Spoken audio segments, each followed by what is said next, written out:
டேய் என்னடா பண்ற? ஹனி இங்க வந்து குனி. என்ன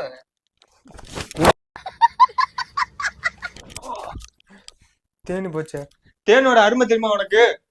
ஃபர்ஸ்ட் தேனி எங்க இருந்து வந்துச்சுன்னு தெரியுமா? தேனி எங்க இருந்து வந்தானே? இது நல்லா இருக்கே. சரி இங்க வந்து உட்காரு, நான் உன்னை கேட்கறேன். இங்க வா. என்ன? இல்ல தம்பி, தேன் கட்டுறதுல இருந்து லாஸ்ட்ல கூட உடைக்கிற வரையும் தேனி அங்கேயே தானே இருக்கும். அப்ப அது 1க்கு 2க்குலாம் எங்க போகும்? அங்கேயே தானே போகும். அதனால இவ்வளோ டேஸ்டா இருக்கு.